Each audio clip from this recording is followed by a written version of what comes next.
Quando é que o eleitor consegue diferenciar o que é um aventureiro e o que é um candidato com começo, meio e fim? Quando ele vê algum risco pela frente. Ocorre que esse eleitor que votou no Marçal, ele já não vê... Uma coisa que aconteceu na campanha de 2022, acontece nas campanhas nacionais, é que tem uma parte importante do país que enxerga numa derrota do PT, da esquerda, um risco grande de interrupção de programas sociais. E aí vai votar no candidato do PT, candidato do presidente Lula, da oposição, da esquerda, etc.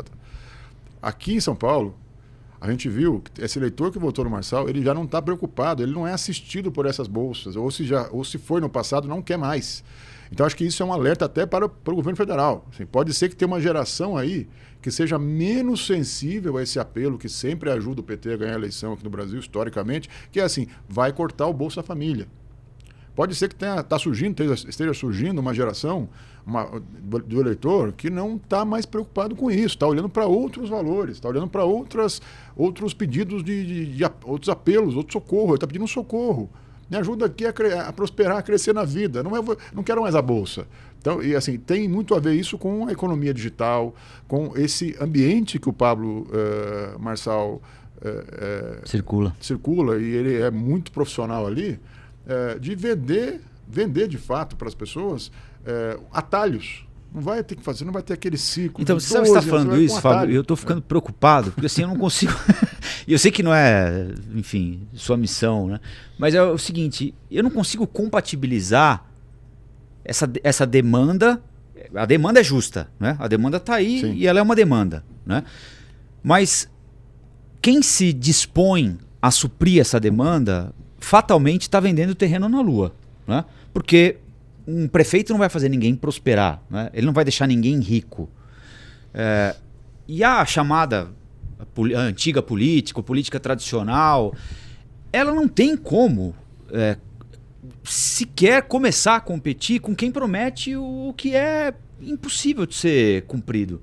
Então, para mim, não fecha. Eu não vejo como fechar isso sem a gente encarar novos a notícia personagens. É essa, vai acontecer. Então, porque é o seguinte, você tem uma demanda que que é justa, mas que não pode ser atendida pelo escolhido, para prefeito, governador, pelo presidente da República. Né? Exatamente.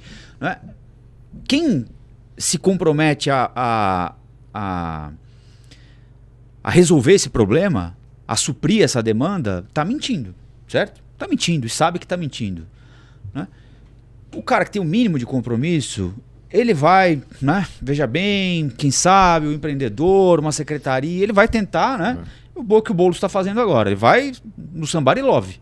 Né? E aí chega alguém com zilhões de seguidores e diz que não, eu resolvo, eu vou deixar você rico.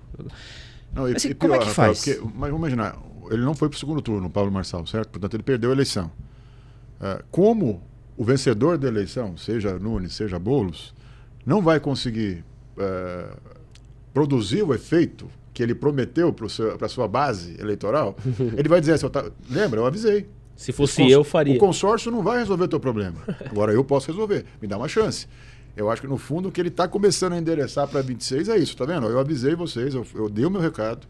Aí veio o consórcio, assumiu e, obviamente, não atendeu a sua demanda. Então, veja, perder para alguns candidatos é uma vitória. No caso dele, que está se posicionando claramente para uma disputa nacional, e uma coisa que me impressionou muito na campanha foi o apoio que o Pablo Marçal conseguiu fora de São Paulo. Sim. Não sei se vocês foram impactados por isso. As minhas redes foram impactadas pela quantidade de gente do Oiapoque ao Chuí. Não, vamos ser honestos, durante um mês, assim, o Pablo Marçal, ele monopolizou na ativa. Exatamente, só se falava nele. Nós estamos falando até agora. Sim, exatamente. Não, e na entrevista coletiva que ele deu, ele falou, olha, esse capital político que eu consegui angariar, eu consigo ajudar outros candidatos de direita em um segundo turno pelo Brasil. Não, ele falou na coletiva que a gente mostrou aqui, acho que foi de anteontem, né? Ele falou, não, porque tinha um candidato não sei onde que estava em terceiro, eu já pus em primeiro, ele fala, eu já pus em primeiro. Acho que foi no estado de Goiás, eu me lembro disso. Então, de fato, a gente está diante... Porque você prometer mentira, então isso é o inviável. Mas você mudar a forma da comunicação, eu acho que isso todo político e todo partido vai começar a discutir. Tem que fazer uma culpa, tem que ser. A política tem que fazer uma avaliação desse processo. Sim, eu acho que a avaliação... Você vai conseguir, eu não sei. Como é que deixou tanta gente... com esse mal-estar permanente. E essa coisa meio... E não é só no Brasil, né, rapaz? Vamos pegar a Ucrânia. O que é o Zelensky? É um produto de uma satisfação parecida com a do eleitor que votou no Marçal. O Trump acho que 2016. Menos, o sistema político americano é bem mais robusto, mais organizado e tal. Mas o Zelensky... Ele é comediante, né? Exatamente, é um humorista. Quer dizer... e não é só lá, tem casos na Itália, do Beppe Grillo no passado, tem outros casos, né?